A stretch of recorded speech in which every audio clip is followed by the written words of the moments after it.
Yan ang buhay ni Dil. Manay. Yan ang buhay ni Dil sa Boracay. O, pamurot ng sihi. Ayan o. Ulam. Yan mo nakatira. Yan bahay niya. Yan ang bahay niya. Yan. Balay niya. Apartment niya sa Boracay. Sa gilid ng Katunggan. Tanawa ha. Nabo sila natira dyan. Muro yan eh.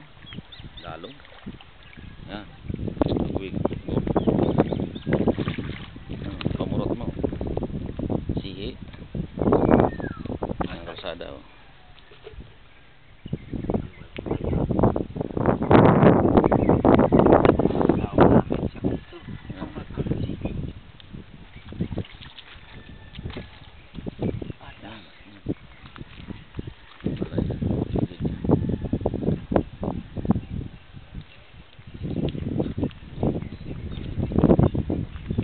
May paksol sila yung aragyan niya.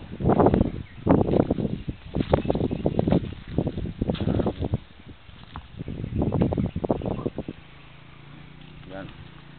Yan magi ngayon. Pasok doon sa balay. Pasok. Butas.